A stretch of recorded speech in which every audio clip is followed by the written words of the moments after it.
Cô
cho tí Mạ tinh plai chơi ấy chran mà lấy thay này mạ Cứ mạ khênh con mà sơi mình cầm lắc cầm hành Tợp mãng tinh plai chơi ở con nhằm ở ban chran Bơi sạch bơi chìm nâng nà con Tại Cả nà con khênh plai chơi chran chăng Con nạc ba nạc mạ Đừng nghịch mình Mạ mình tinh plai chơi tục chôn ba ớt Đừng nghịch mình nhé Bà mạ mình tự tinh mà hộp mà ha plai chơi ở ba anh tê nữa Ba anh nhé đạch bố slap bắt tới hai Hả Hay mạ smay Rồi bố thưa ấy ban chê mình tới ớt ba đôi sập đong chăng mạ Này con mạ Thôi mà đa tê cô này Sắc chẳng đa tiếng Nợ bê đã kê chăng ban phol bởi giáo bị dương Ta nợ bê đã kê ban phol bởi giáo đo đai kê hai Một kế con mình oi Krao kế con mình bài đai na con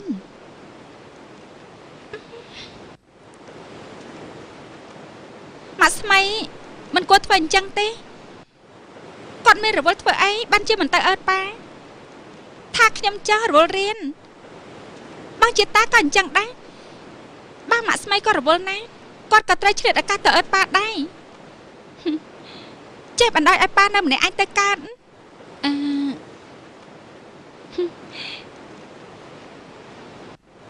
Mơ mạng con mới Ná rồi vô lơ rốc si Và mô lùi rõng Đánh tổng tin phong Hai chứ lên tầm mơ ba con tiên Đằng hào mã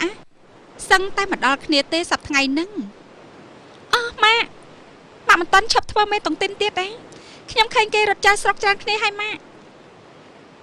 Mạ hân hơi mà lực chỉ pi lực ta hai Mạ nơi tay Còn ai cũng chết Bá mình oi mạ thua mê tổng tin nữa Ai mà từ rốc xì ai vĩnh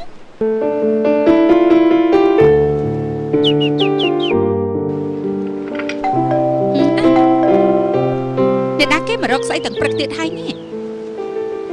Cả là dặn này Chạp thầm mơ tình tờ con Chà mà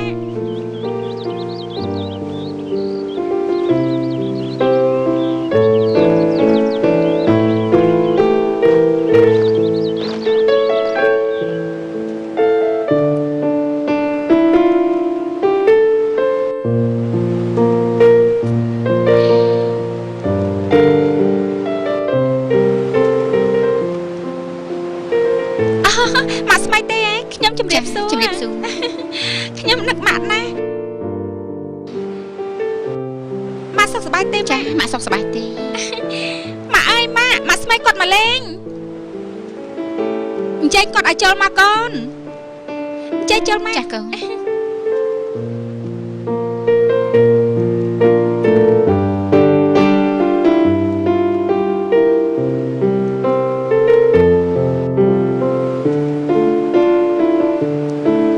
Ninh cho bác khi mà xua rương băng ở băng tiện ha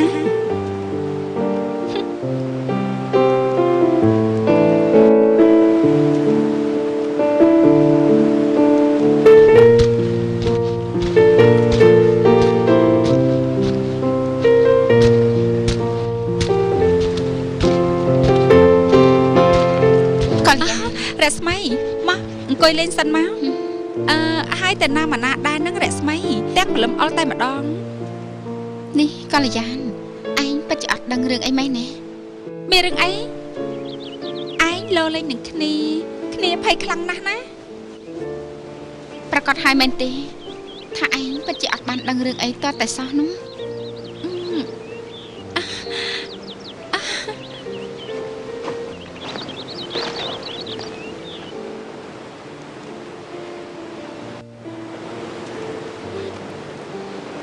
គ្នាដឹងយ៉ាងម៉េចទេបើឯងមិនព្រមនិយាយអីតទៅសោះហ្នឹង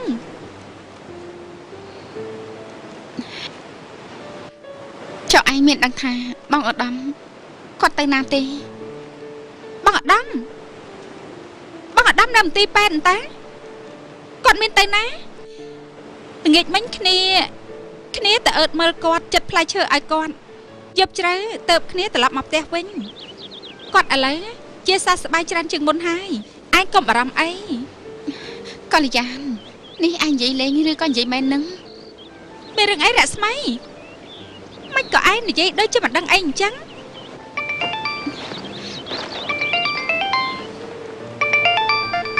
សំទោសគ្នាលើកទូរស័ព្ទសិនអាឡូ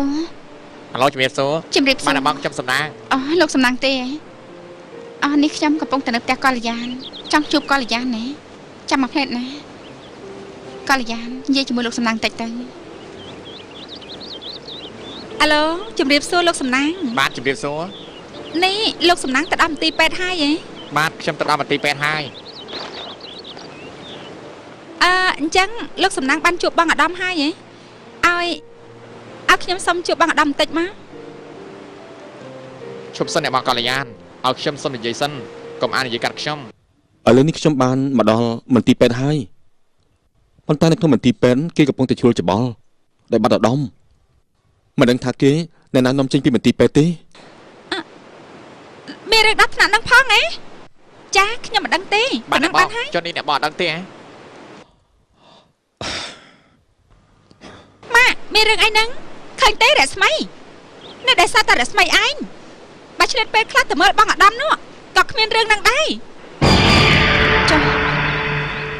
ចុះក្រាញ់ឯងនិយាយថាមានរឿងអីហ្នឹងម៉ាក់ប៉ះកូនបាត់ពីមន្ទីរពេទ្យហើយកាលពីយប់មិញនេះមិនដឹងជាអ្នកណាលួចយកនាំគាត់ចេញពីមន្ទីរពេទ្យទេមានរឿងចឹងផងហ៎ដូចជាយើងនិយាយគ្នាមិញហ្នឹងអញ្ចឹង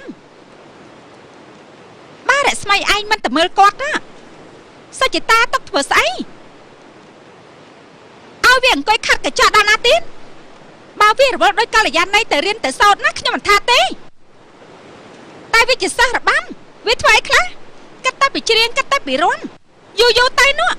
សំបីតែពុកបង្កើតខ្លួនឯងក៏គ្មានពេលទៅមើលផងសំមុខហើយអញ្ចឹងចាស់បងអាដាមស្រឡាញ់កូនពេកកូនសំណប់ចិត្តទេខ្លាចហត់ខ្លាចនឿយឯងចាំបន្ទោសខ្ញុំយ៉ាងម៉េចក៏បានដែរក្នុងពេលនេះដែលសំខាន់យើងត្រូវធ្វើយ៉ាងម៉េចម៉ាក់ឈប់ស្ដីបន្ទោសឲ្យម៉ាក់ស្មីតៃយើងត្រូវរកមធ្យោបាយយ៉ាងណាដើររកប៉ាឲ្យឃើញសិនល្អជាងកូនឯងកុំចេះឆាប់ទៅរៀនតែឆាប់ទៅរៀនបដោះខោឲ្យទៅរៀនតែ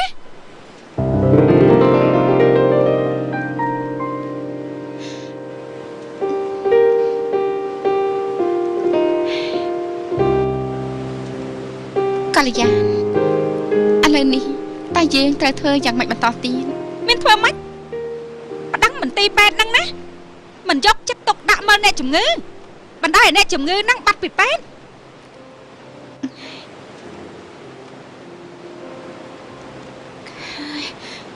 ខ្ញុំគិតថា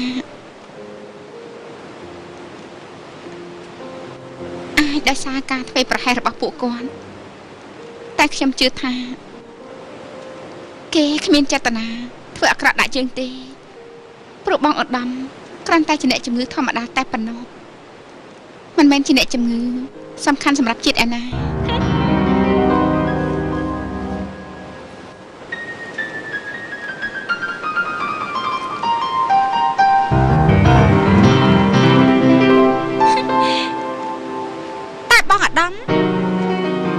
មនុស្សសំខាន់សម្រាប់ពួកយើងអញក៏ដឹងដែរ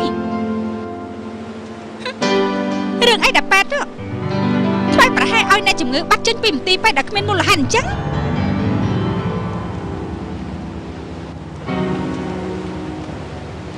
ឥឡូវនេះឯងគិតយ៉ាងម៉េចខ្ញុំគិតថា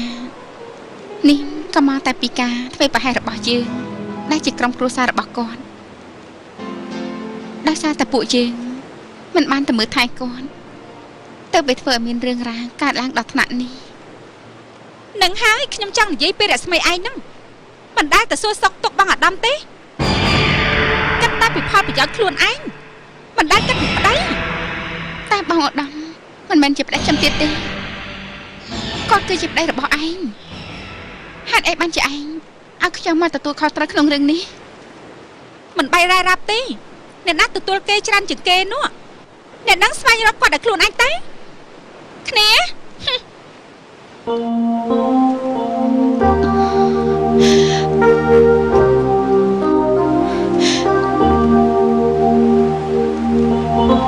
ខ្ញុំមិនដឹងថាឯង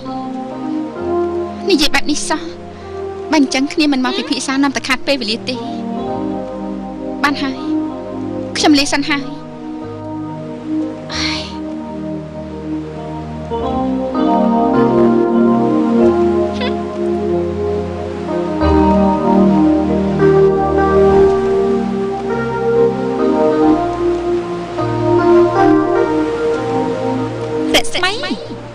នាងមានឱកាសឈ្នះយើងជាដាច់ខាត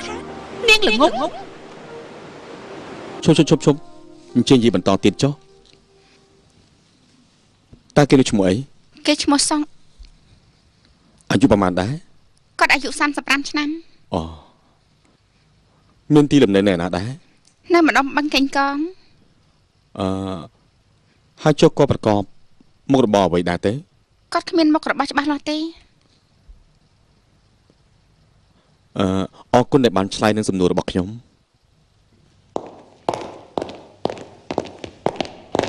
លោកអធិការអូសូមលោករងចាំមកផ្លែតសិនខ្ញុំទទួលពីបណ្ដឹងរបស់លោកខាណេសិនទើបខ្ញុំទទួលពីបណ្ដឹងរបស់លោក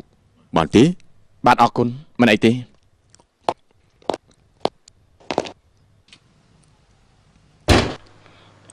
សូមគ្រប់ទាន អង្គុយចុះ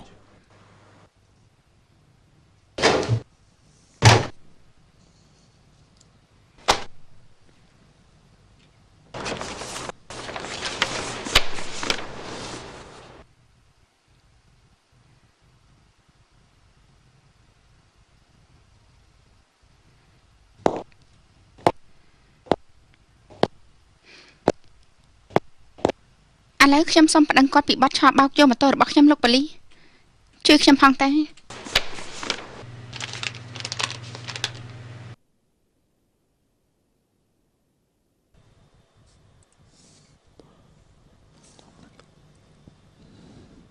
ករណីបែបនេះកម្រមានណាស់លោកព្រោះជនរងគ្រោះប្រភេទជាមនុស្សធម្មតាហើយកន្លងមកមិនដែលពាក់ព័ន្ធនៅក្នុងសង្គមឬក៏នយោបាយអីទេនិយាយអញ្ចឹងខ្ញុំភ្លេចសួរលោកស្ថានភាពគ្រួសារគាត់យ៉ាងម៉េចដែរបានក៏ដូចជាទុនភ្លុនជាមួយនឹងប្រពន្ធគាត់ជាធម្មតាទេតែប្រហែលនេះប្រាជាមួយខែគត់នេះគាត់បានបែងចែកទ្រព្យសម្បត្តិខ្លះទៅឲ្យប្រពន្ធនិងកូនដាំរបស់គាត់ត្បិតគាត់មានជំងឺកាន់តែដុនដាបទៅហើយគាត់ទើបតែបានបែងចែកទ្រព្យសម្បត្តិទៅឲ្យប្រពន្ធដាំរបស់គាត់អញ្ចឹងឯងលោកបានបើន័យថាគាត់កំពុងតែរស់នៅជាមួយប្រពន្ធក្រោយទៀតមែនទេឬមួយគាត់មានប្រពន្ធប្រមាណទៀតបាទគាត់មានប្រពន្ធពីរដាំមួយចុងមួយឲ្យជួបប្រពន្ធដាំនៅណាទៅអូបាទគាត់នៅឯភ្នំពេញនេះដែរទេពាក់ព័ន្ធនឹងការបែងចែកទ្រព្យសម្បត្តិនេះតើគាត់បែងចែកយ៉ាងដូចម្តេចដែរទេលោកតាមតែខ្ញុំដឹងទ្រព្យសម្បត្តិប្រមាណជាង 60% គាត់បានបែងចែកទៅឲ្យប្រពន្ធនិងកូនដៅរបស់គាត់ព្រោះការពីលើកមុននោះគាត់បានធ្វើខុសធ្ងន់ចំពោះពួកគេណាជាបណ្ដោះអាសន្នខ្ញុំគិតថាអ្វីដែលពាក់ព័ន្ធនឹងរឿងបាត់ខ្លួនរបស់លោកឧត្តមអាចមានរឿងពាក់ព័ន្ធនឹងរឿងមរតកនេះជឿចាប់អញ្ចឹងចាំខ្ញុំនឹងសហការីបន្តការតាមដានរឿងនេះបន្តទៀតអូបាន អញ្ចឹងខ្ញុំអរគុណជំរាបលាបាទសូមអញ្ជើញចុះណាជំរាបលាបាទ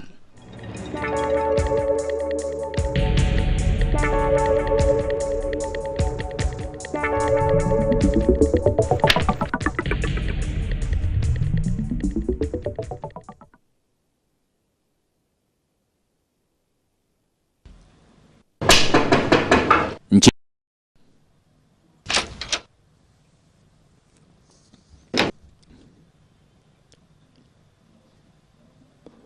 និយាយបន្តទៀតចុះលោកនាងនោះនៅឯណាហើយនាងនោះឈ្មោះអីទៅ អូនាងដែលបានបោកបងខ្ញុំនោះឯលោក បាទនាងមានឈ្មោះថាកល្យានមានទីលំនៅនៅផ្ទះលេខ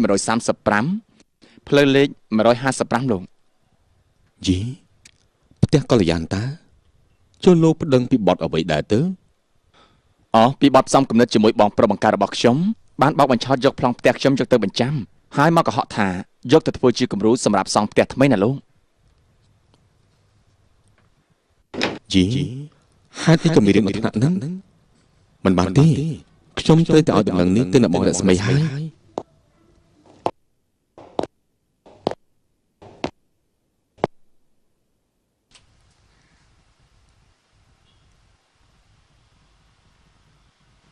អាឡូជំរាបសួរ អាឡូជំរាបសួរអ្នកបងខ្ញុំសំណាងណាស់អ្នកបង អូមានតែអីដែរលោកសំណាង បានអ្នកបងទៅតែអញ្ជើញមកកាន់ការិយាល័យប៉ូប៉ូលីសជាបន្ទាន់ព្រោះមានការចាំបាច់តាក់ទិនទៅនឹងអ្នកស្រីកល្យានក្រែងលោកបានតម្រុយពីអាដាមខ្លះ អូអញ្ចឹងមិនអីទេចាំខ្ញុំទៅលើហើយ អូបានអញ្ចឹងជំរាបលាហើយអ្នកបង ហើយមកដល់ស្រុកភ្លាមទទួលដំណឹងអកុសលភ្លាមឧត្តមមិនមែនជាមនុស្សសំខាន់ឬជាភិរិតជនឯណាហេតុអីក៏នៅសុកក៏បាត់ដំណឹងចេញពីមន្ទីរពេទ្យដោយគ្មានមូលហេតុអីសោះអញ្ចឹងមកវា ពិបាកស្មានណាមនុស្សយើងសម័យឥឡូវនេះណាប៉ាវីយើងថាវាមិនសមតែសម្រាប់ជនដែលចាំតែប្រព្រឹត្តអំពើទុច្ចរិតអ្វីក៏វាធ្វើទៅរួចតែទាំងអស់ហ្នឹងឲ្យតែវាបានប្រាក់ មកវានិយាយនេះក៏សមហេតុផលមួយយ៉ាងដែរប៉ុន្តែបើជាអំពើចាប់ចម្រិតនេះជាងមួយអាទិត្យហើយណាមិនក៏ពួកវាមិនឲ្យដំណឹងមកយើងកល្យានក៏អញ្ចឹងដឹងថាយើងមកមិនក៏វាមិនមកប្រាប់យើងកូនប្រសាមួយនេះពិតជាអត់បានការមែនមកវា តាំងពីអូដាមយកគេម្នាក់នេះមកនៅលើផ្ទះ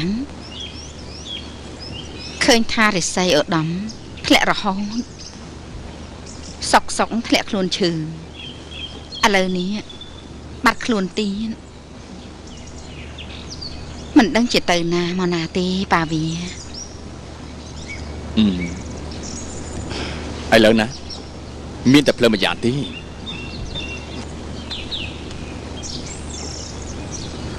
ធ្វើមិនទៅ យើងត្រូវតែផ្សព្វផ្សាយជាសាធារណៈថាបើនរណារកឧត្តមឃើញយើងនឹងជូនរង្វាន់គេជាទីគាប់ចិត្ត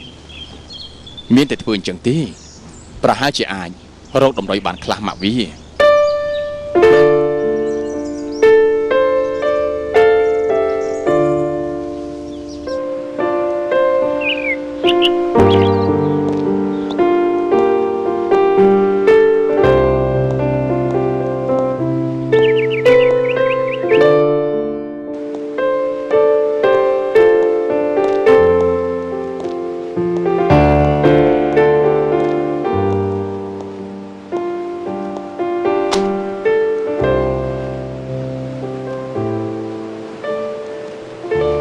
បានគិតរួចហើយ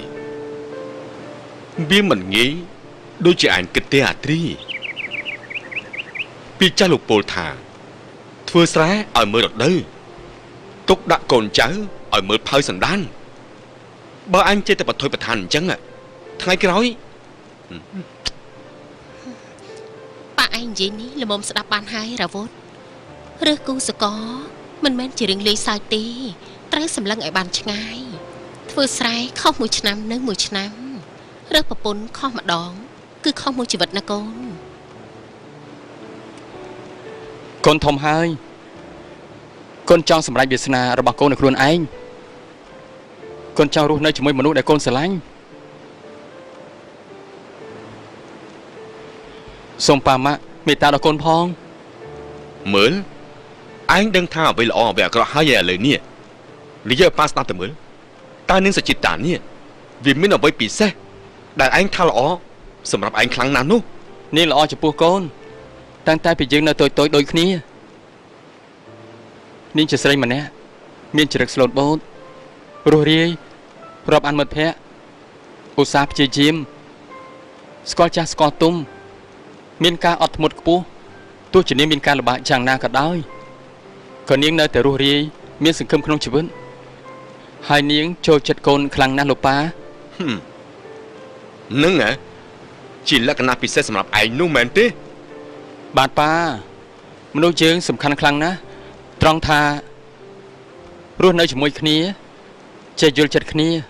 វាប្រសើរណាស់ទៅហើយ តែអ្នកដែលយល់ចិត្តឯងវាបានត្រឹមតែយល់ចិត្តឯងវាគ្មានជួយឯងកើតទេរស់ស៊ីក៏មិនចេះរស់ស៊ីចេះតែរំជ្រៀងហើយកាលណាទើបខ្លាចជាអ្នកមាននឹងគេបានទៅ កូនប៉ាឯងនិយាយនឹងគឺមិនចង់ឲ្យឯងលំបាកទៅថ្ងៃក្រោយជីវិតស្រីរបាំគ្មានជាអ្វីផ្សេងក្រៅពីការរំច្រៀងដោយសត្វរែងអញ្ចឹងស្រួលមិនស្រួលលក់ទាំងសម្រាប់ផងក៏មិនដឹងឯងកំខឹងនឹងម៉ាក់ឮគេនិយាយថានាងនោះមានតាចិញ្ចឹមផងបើកូនយកស្រីរបៀបនេះតើឯងមានកិត្តិយសឯណាក្រុមគ្រួសារក៏មិនដឹងជាយកមុខទៅទុកឯណាដែរ កូនយកគេមកធ្វើជាប្រពន្ធមិនមែនយកគេមកព្រោះថាគេជាស្រីរបាំឬក៏ចង់ពឹងពាក់គេឲ្យរកស៊ីចិញ្ចឹមខ្ញុំនោះទេបើខ្ញុំស្រឡាញ់នាងព្រោះនាងជាស្រីរបាំនោះខ្ញុំទៅជួលអ្នករបាំឲ្យគេមករំឲ្យយើងមើលក៏បានដែរតែនេះខ្ញុំចង់បាននាងព្រោះនាងធ្វើឲ្យខ្ញុំស្រឡាញ់ជឿចង់ជាដោយសារតែនាងជាមនុស្សល្អ ណែរហូតនេះឯងធំឆ្អឹងហើយមែនទេបានជាឯងហ៊ានកំហុកអមរាយបែបនេះធ្វើរឹកបែបនេះដាក់ជើងណាកុំសង្ឃឹមថាយើងទៅដណ្ដឹងនេះនោះឲ្យសោះ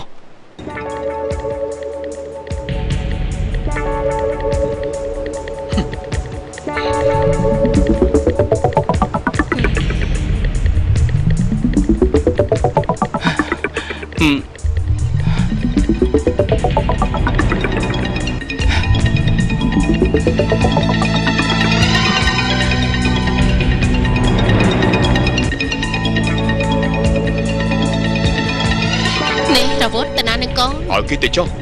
មិនបាច់ខាត់គេទេនៅក្មេងសោះចង់បានប្រពន្ធ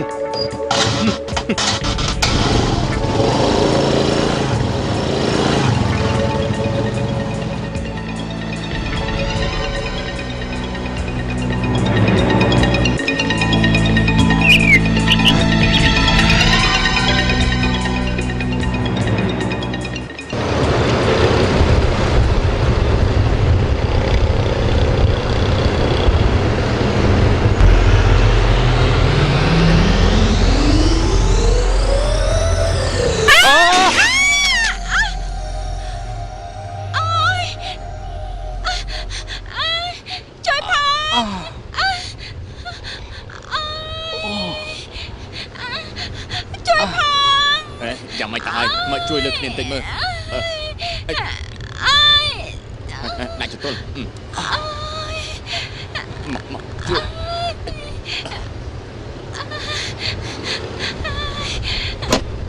ខ្ញុំឆេនណាជើងខ្ញុំ អ្នកនាងចាំមិនទៅហើយ ជើងខ្ញុំ អ្នកនាង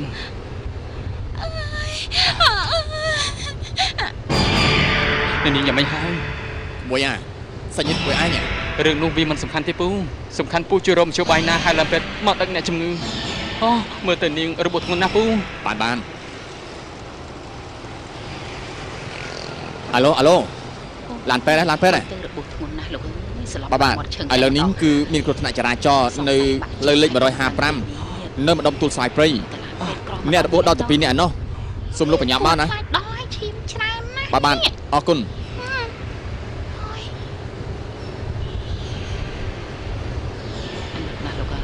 កូនអ្នកណាទៀត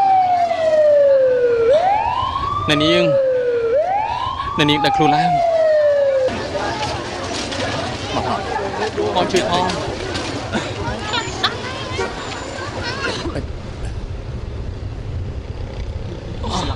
ឈឹងទៅហើយកូនចៅអ្នកណាណីទីលោកអើយលោកអូយអាណិតណាស់ មិនអីទេហ៎ ពូសូមផ្ញើម៉ូតូផងពូ នេះជាការវិសិទ្ធរបស់ពូណា បាទពូ មិនក្មួយរកម៉ូតូតាក់ទងតាមលេខទូរស័ព្ទនឹងមកណា បាទពូខ្ញុំផ្ញើម៉ូតូផងណា ហ្នឹង ពូ ហើយទៅពេទ្យចុះ បាទ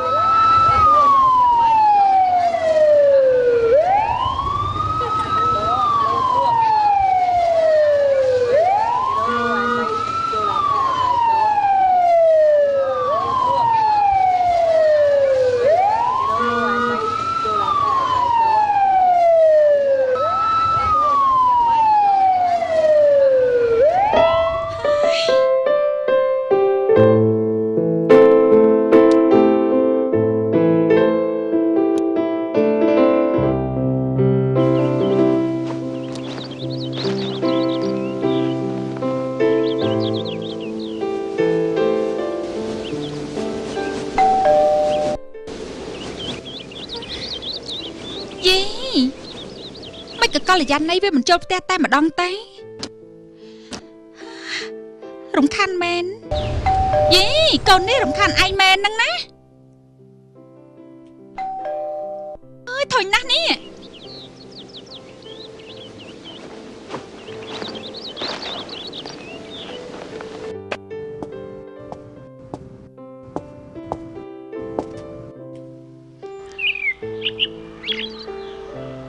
យីកល្យាណីនេះវាចេះលេងបាត់ពួនជាមួយអញទៅកាតកំពុងតែដោះបៀចិត្តរួចហើយហ្នឹងណា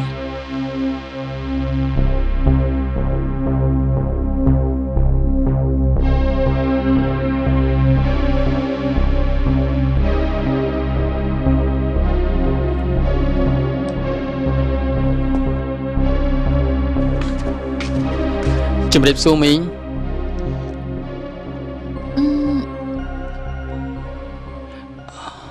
ក្មួយឯងរនណាគេ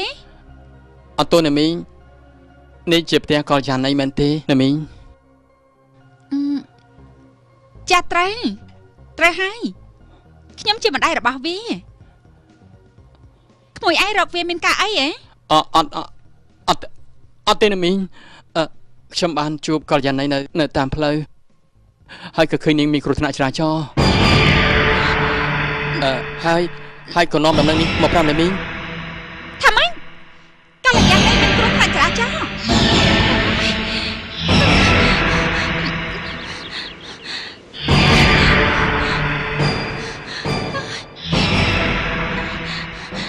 រឿងមួយដោះស្រាយមិនទាន់ចាប់ផង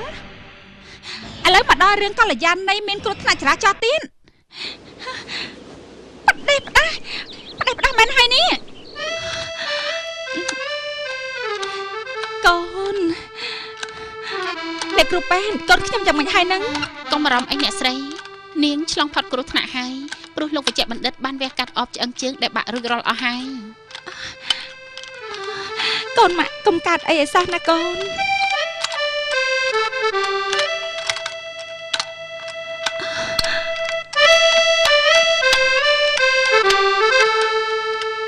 កូនម៉ាក់ទ្រាំតិចទៅណាមិនអីទេ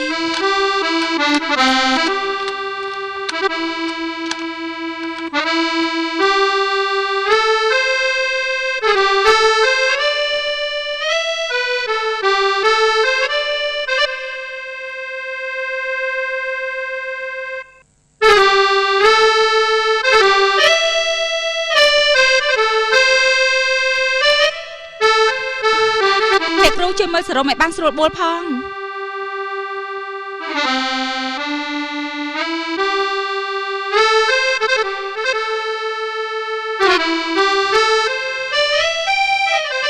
អាឡូ អាឡូណាម៉ាក់កូនកំពុងតែមានបញ្ហានៅមន្ទីរពេទ្យ ថាម៉េចហារ៉ាវុតកូនយ៉ាងម៉េចទៅហើយកូន ម៉ាក់កូនមិនអីទេ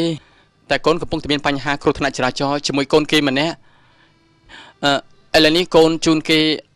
មកមន្ទីរពេទ្យក្រុងនៅក្បែរផ្ទះរបស់យាយម៉ាក់ មានបញ្ហាធំដុំទេកូនចុះកូនគេយ៉ាងម៉េចហើយ ពេលនេះគេកំពុងតែចេញពីបន្ទប់វះកាន់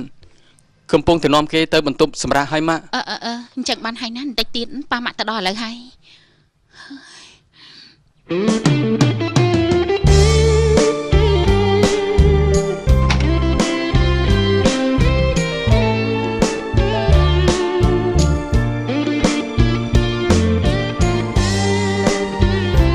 ជំងឺត្រូវការសម្រាកឲ្យបានច្រើនបើសិនជាអ្នកជំងឺត្រូវការស្រេកទឹកសូមឲ្យតែទឹកក្រូចច្បាច់បន្តិចបន្តួចបានហើយ ចាអរគុណលោកគ្រូប៉ែន បានអរគុណហើយលោកគ្រូប៉ែន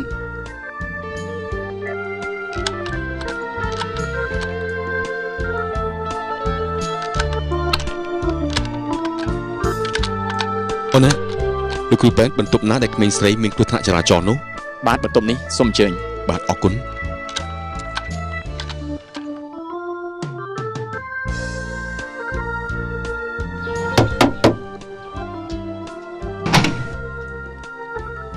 លោកប៉ាណាម៉ា ជំរាបសួរលោក ជំរាប ស្រី សួរលោកស្រី ចូលរួមសោកស្ដាយផងដែលកូនខ្ញុំបង្កឲ្យមានរឿងបែបនេះ សោកស្ដាយវាចេះតែសោកស្ដាយហើយតែកូនខ្ញុំមិនដឹងជាយ៉ាងម៉េចទេនេះប្រហែលជាត្រូវពីការអស់មួយជីវិតផងក៏មិនដឹងទេ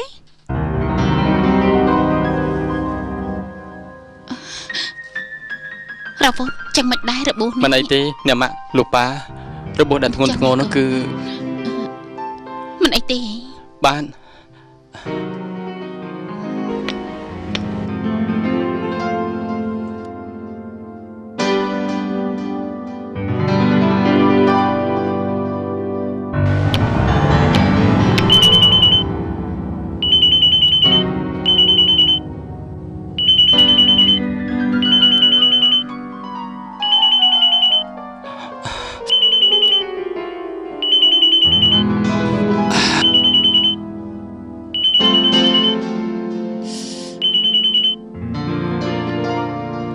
អាឡូចេតាខ្ញុំកំពុងតែនៅមន្ទីរពេទ្យណា រវត្តអញមានបញ្ហាអីបានជានៅក្នុងមន្ទីរពេទ្យ ខ្ញុំអត់មានបញ្ហាអីទេ តែខ្ញុំបានជួយក្មេងស្រីម្នាក់ គឺមានគ្រោះថ្នាក់ចរាចរណ៍ឥឡូវនេះខ្ញុំនាំគេមកមន្ទីរពេទ្យក្រុង ធ្ងន់ធ្ងរទេតែខ្ញុំអាចជួយអីរវត្តអញបានទេ ធ្ងន់ធ្ងរគួរសមដែរ ចារវត្តអញ អូបន្តិចបន្តួចដែរ ចាំបានហើយខ្ញុំទៅដល់ឥឡូវហើយ អូអូខេអរគុណច្រើនអូយ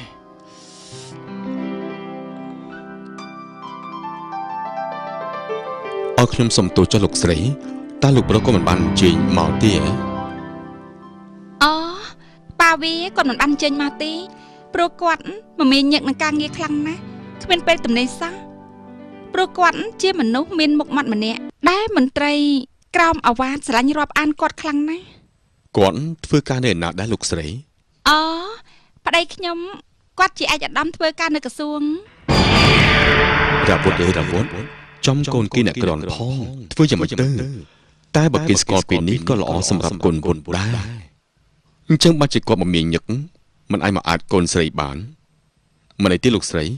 រឿងតែកូនខ្ញុំធ្វើឲ្យនាងតូចមានគ្រោះថ្នាក់នេះខ្ញុំសូមធានាគ្រប់បែបយ៉ាងធ្វើយ៉ាងណាឲ្យតែនាងតូចបានជាសះស្បើយដូចដើមវិញទើបខ្ញុំអស់ចិត្ត ខ្ញុំសប្បាយចិត្តណាស់ដែលលោកចេះទទួលខុសត្រូវបែបហ្នឹង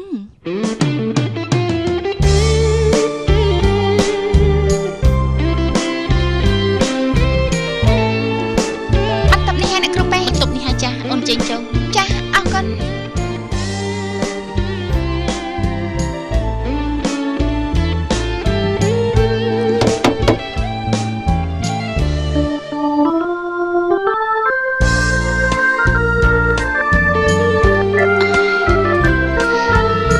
ជំរាបសួរម៉ាក់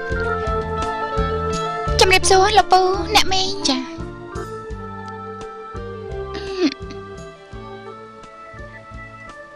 មានរឿងអីកើតឡើងនឹង អូយឈឺក្បាលណាស់កល្យាណីកូនដឹងខ្លួនហើយហ៎មិនហើយកូនរវត្តនេះយ៉ាងម៉េចនឹង កូនទ្រាំតិចទៅណាកូនណា កល្យាណីកាត់អីម៉ាក់ នេះគឺជាកំហុសរបស់ខ្ញុំខ្ញុំជាអ្នកបង្កហេតុឲ្យខ្ញុំសុំទោសសុចេតាស្គាល់អ្នកមីងដែរ គិញចេះណាកល្យាណីជាប្អូនស្រីរបស់ខ្ញុំ ចុះកាលនៅបានដំបងខ្ញុំធ្លាប់ឮសុជាតានិយាយថាមិនមានប្អូនស្រីទេតែឥឡូវ គឺអញ្ចឹងណានាងគឺជាប្អូនស្រីបង្កើតរបស់ខ្ញុំដែលទៅរកឃើញចាំថ្ងៃក្រោយមានឱកាសចាំខ្ញុំនិយាយប្រាប់ឲ្យអស់សេចក្តីហើយចុះដៃបង បន្តិចបន្តួចទេ តិចតួចកាត់ឲ្យក៏ត្រូវទៅលៀងរបួសសិនដែរមកខ្ញុំជូនទៅម៉ាក់ខ្ញុំទៅសិនហើយលោកពូអ្នកមីងខ្ញុំលេងសិនហើយតោះឲ្យគ្រូពេទ្យលៀងរបួសហើយនឹងរុំរបួសឲ្យណាកុំឲ្យវាคลายតោះខ្ញុំជូនទៅ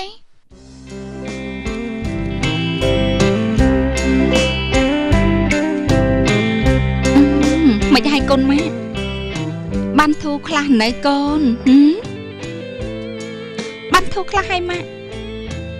តែកូននៅឈឺស្នាមរបួសចាប់ខ្ទោកណាម៉ាក់នឹងហើយមិននឹងបាត់ភ្លាមនោះទ្រាំបន្តិចទៅណាកូនម៉ាក់ឲ្យគ្រូពេទ្យចាក់ថ្នាំបំបត្តិការឈឺចាប់ដល់កូនហើយទ្រាំបន្តិចទៅណាកូនណាណាកូនណា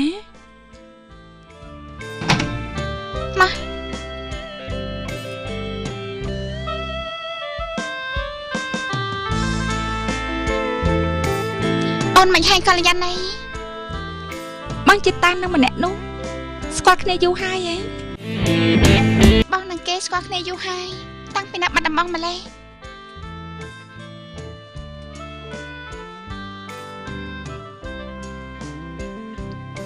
គេឈ្មោះរវ័នយើងរៀននៅសាលាជាមួយគ្នាតាំងពីតូចមក ខ្ញុំអរគុណរវុធហើយដែលបានជួយខ្ញុំ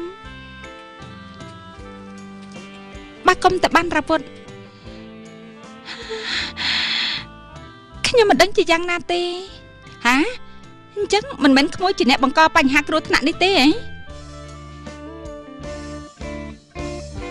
មិនមែនគាត់ទេម៉ាក់តាមពិតតែមកពីមានឡានមួយមកបាំងបណ្ដាលឲ្យពួកយើងមានគ្រោះថ្នាក់ទៅម៉ាក់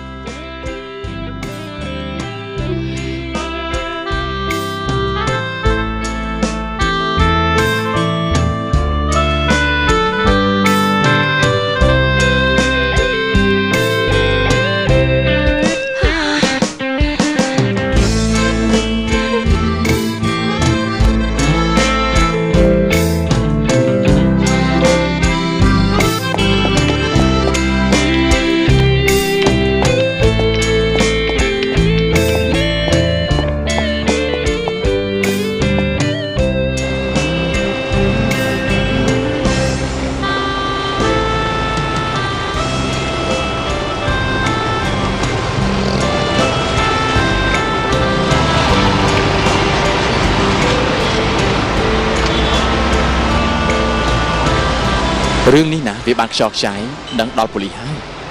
ព្រោះវាជារឿងមួយដែលមិនដែលមាននៅក្នុងមន្ទីរពេទ្យរបស់គេទេហើយគេក៏ខំស្រាវជ្រាវតាមដានណាស់ដែរអញ្ចឹងហើយយើងគួរតែមានផែនការថ្មីទៀតទៅបានម្យ៉ាងតែពេលអាដាមនោះក៏ឈឺកាន់តែខ្លាំងផងចុះផែនការថ្មីយើងយ៉ាងមិនទៅហើយហេ គឺយើងឆាប់ផ្លាស់ប្ដូរទីកន្លែងគាត់ឲ្យទៅនៅកន្លែងថ្មីឆ្ងាយពីកន្លែងរាល់ថ្ងៃនេះហើយកល្យាណីពេលណាទើបបានចេញពីមន្ទីរពេទ្យ នៅទីនៅចាំដោះដែកអមជើងសិនយ៉ាងតិចណាស់ក៏កន្លះខែទៀតដែរហើយគេមានដឹងរឿងយើងចាក់ពួកគេទេ មិនដឹងទេយើងត្រូវតែមានផែនការថ្មីមួយទៀតដែរខ្ញុំនឹងហ៊ីគួរតែនៅឲ្យឆ្ងាយពីគ្នាមួយរយៈសិនដើម្បីបង្វែងដានប៉ូលីសកុំឲ្យគេចាប់ថ្នាក់យើងបានម្យ៉ាងទៀតដើម្បីកុំឲ្យកូនសង្ស័យផងត្រូវហើយបើអញ្ចឹងខ្ញុំទៅហើយណា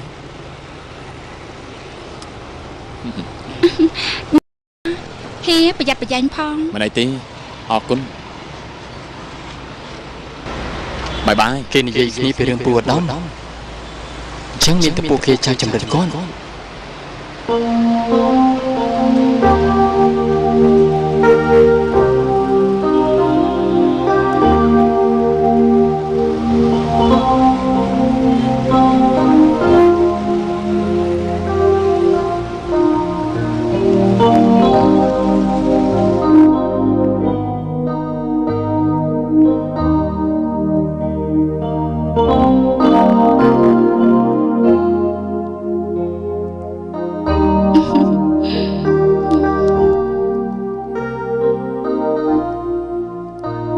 ល់ខ្លួនហើយណែកូន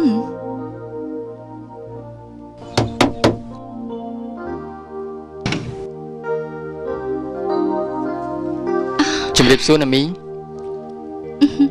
ចាជំរាបសួរ ណាមីងចេញមកយូរហើយមែនទេ អូមីងមកមុនក្មួយបន្តិចហ្នឹងអូនេះមានផ្លែឈើផងឯក្មួយ បាទបន្តិចបន្តួចទេមីង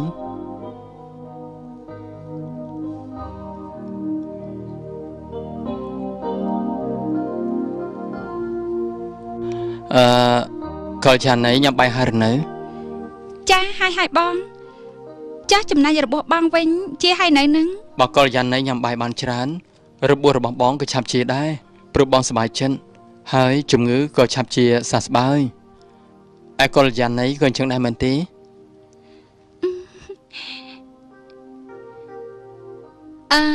ណាហើយល្ងាចណាស់ទៅហើយ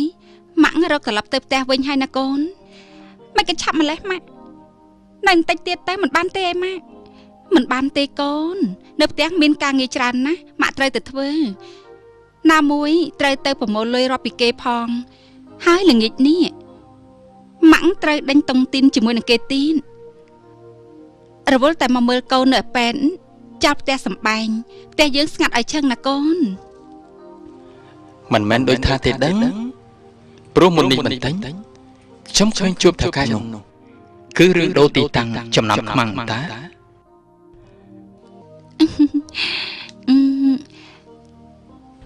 ក្មួយអ្នកក្មួយ អូបានមីង ជួយមើលប្អូនជំនួសមីងផងណា បានណាមីង ហើយបើមានបញ្ហាអីជួយហៅពេទ្យជំនួសមីងផងណាមីងត្រឡប់ទៅផ្ទះមកហើយអរគុណណាម៉ាក់ទៅហើយណាកូនចាំម៉ាក់ សូមជឿណាមីង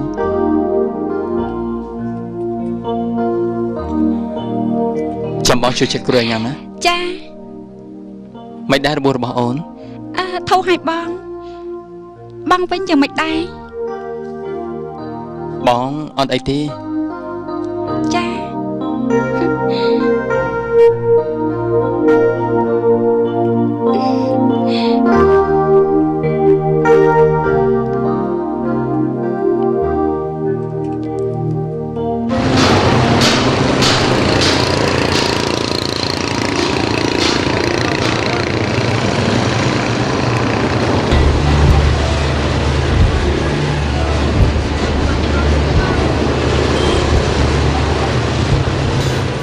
រឿងយើងប្រហែលជាបែកការហើយចូលប្រុងប្រយ័ត្នបន្តិចណា ហេខ្ញុំភ័យណាស់នេះ អើយធ្វើការជាមួយខ្ញុំក៏បារម្ភអីមិនអីទេ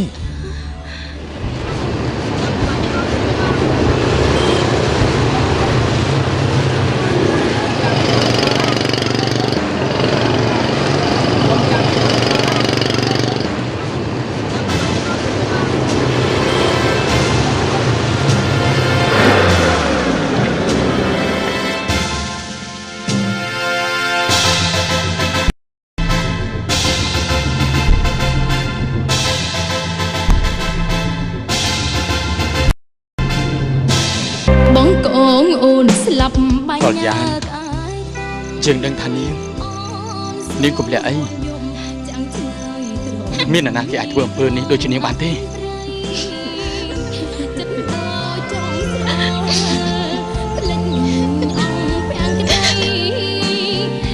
ាហេតុអីក៏ម៉ាក់ស្មីនឹងបងស្រីស្លៀកពាក់កាន់